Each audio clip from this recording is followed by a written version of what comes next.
बिस्मिल्लाहिर्रहमानिर्रहीम। आज के इस वीडियो में हम step response of RL circuit के एक सवाल को सॉल्व करेंगे, जिसके लिए मुझे जर्मनी से एक स्टूडेंट ने रिक्वेस्ट किया।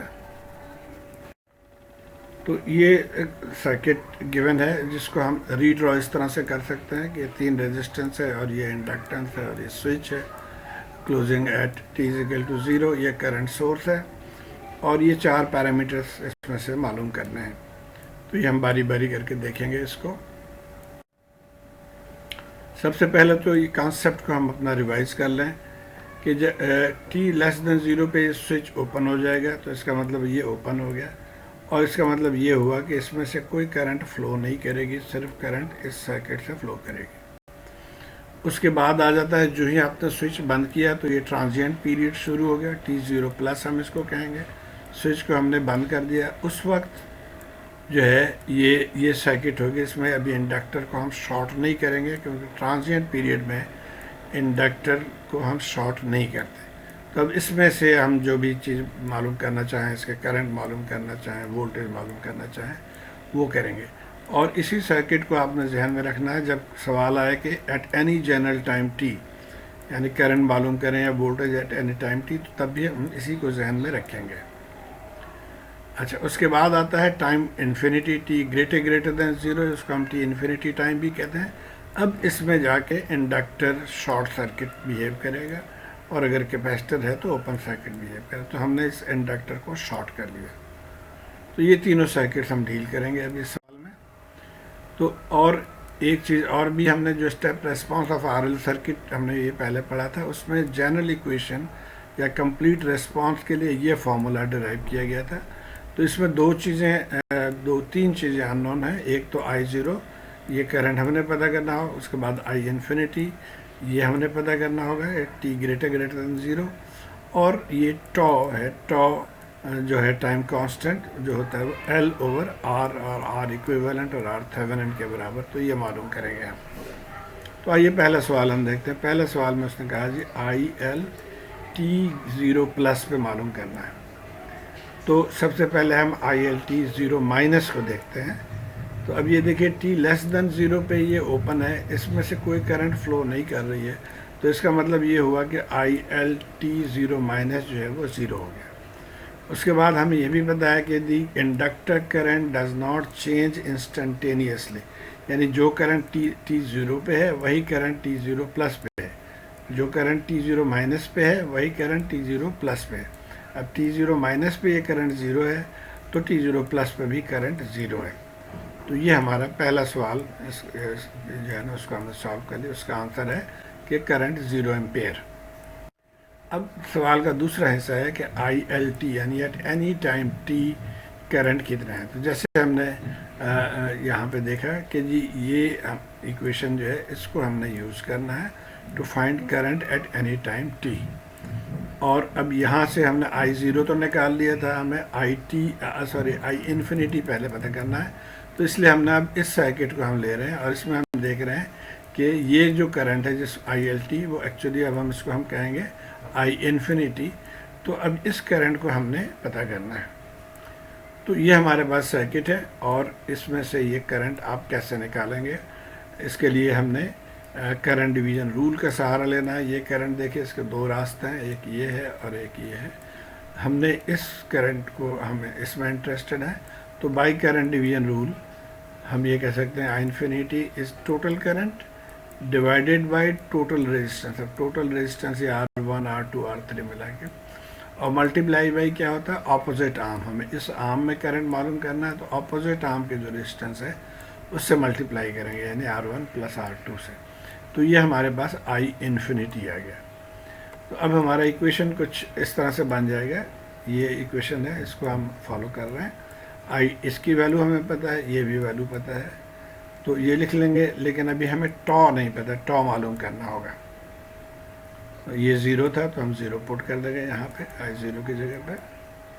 तो ये 0 पुट कर दिया हमने और इसको सिंप्लीफाई कर लिया। तो अब ये फाइनल इक्वेशन है।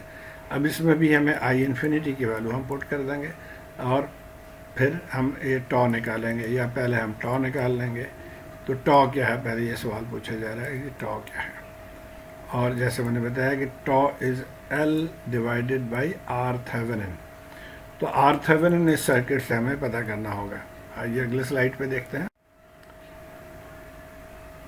अच्छा, ये चीज़ें अभी तक हम मालूम कर चुके थे, इक्वेशन हमारा यहाँ तक था, इन्फिनिटी की वैल्यू हम मालूम कर चुके थे, और हम ये कह रहे थे कि टॉ जो है वो एल ओवर आर थेवेनिन। तो आर थेवेनिन के लिए हमें इस सर्किट को आर थेवेनिन के लिए इसको रीड्रॉ करना होगा। और हमें पता है कि जब थेवेनिन रेजिस्टेंस मालूम करने के लिए सोर्सेस को ज़ीरो करते हैं और करंट सोर्स अगर है तो उसको ओपन कर देते हैं, तो हम करंट सोर्स को हमने ओपन कर दिया। फिर जो इंडक्टर है वहाँ से हम देखते हैं, अब ये इंडक्टर से हम देख रहे हैं कि अब इस सर्किट में रेजिस्टेंस की वैल्यू क्या है। तो आप यहाँ देखें, अब यहाँ से जब देखेंगे तो ये तीनों रेजिस्टेंस इन सीरीज हो गए। तो इसका मतलब हुआ कि R Thevenin is equal to R1 plus R2 plus R3। तो आर थेवेनिन भी आ गया, तो हम यहाँ से टॉ भी अब मालूम कर सकेंगे। तो ये आ गया हमारा tau, L divided by R Thevenin. अब हम मेन इक्वेशन में पुट करेंगे, आई इन्फिनिटी की वैल्यू यहाँ से हमने पुट कर दिया, 1 minus e raise to the power minus t over tau, इसको हमने इस तरह से लिख लिया। और टॉ की वैल्यू हम अलहदा से ही लिख रहे हैं इसके, ताकि यहाँ लिखेंगे तो बहुत ज़्यादा झमेला हो जाएगा। तो ये इक्वेशन है हमारा। अब यहाँ पे हम जो हमारा जो जो जो रिक्वायर्ड आंसर है वो यही है। अब आ जाते हैं हम क्वेश्चन नंबर 3 पे, वो UAT, जिसको कि हम यहाँ पे हम कहते हैं VAT। तो VAT एक्चुअली हमने मालूम करना है। VAT इस सर्किट से कैसे मालूम करेंगे?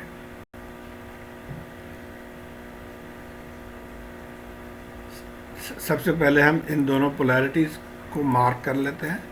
जैसे इसको हम A कहते हैं और इसको हम B कहते हैं। तो VA कितना होगा? जो करंट इसमें से फ्लो करे उससे मल्टीप्लाई कर देंगे R2 से, तो वो हो गया VA। और ये वोल्टेज जो इंडक्टर वोल्टेज है VLT, वही यहाँ का VB है। आइए देखते हैं। सो VA हो गया VA माइनस VB। यहाँ से आप अगर देखें तो VA माइनस VB VA के बराबर हो गया। और VA जैसे मैंने बताया कि अब इस करंट से हमने मल्टीप्लाई करना। पहले क्वेश्चन ये है कि इसमें करंट है क्या। देखिए ये टोटल करंट है, इसमें से कुछ हिस्सा इधर चला गया, तो जो बाकी बचा वो इस ब्रांच में, तो इसको हम कहेंगे I0 माइनस ILT। अब इस करंट से हम इसको मल्टीप्लाई करेंगे VA मालूम करने के लिए, तो ये VA आ गया वहाँ पे। और जैसे मैंने बताया कि VB जो है वो एक्चुअली VLT है, जिसको हम लिख सकते हैं LDI/dt। अब LDI/dt के लिए हमें I पता है, IL हमने यहाँ से निकाला, तो हमने उसको पुट करके और उसको हम डिफ्रेंशिएट कर लेंगे। इसको स्टेप्स आप देख लें, ये कांस्टेंट टर्म्स को हमने बाहर लेकर आ गए, तो इस टर्म को डिफ्रेंशिएट करेंगे। और इसको जब हमने डिफ्रेंशिएट किया तो ये कुछ इस तरह से आ गया डिफरेंस, ये तो ज़ीरो हो जाएगा, डिफ्रेंशिएशन ऑफ 1, और यहाँ से माइनस माइनस प्लस हो जाएगा, 1 ओवर टॉ बाहर आ जाएगा, और e raise to the power minus t over tau. ये हो गया हमारा जो सेकेंड टर्म के डिफ्रेंशिएशन। और इसको हम रीअरेंज कर लेंगे, तो ये आ गया हमारे पास इसका फाइनल आंसर। अब आ जाते हैं चौथा क्वेश्चन जो है। चौथा में ये पूछ रहे थे एनर्जी कितना है। तो एनर्जी का फार्मूला हमें पता है कि energy stored in a coil is half LDI square.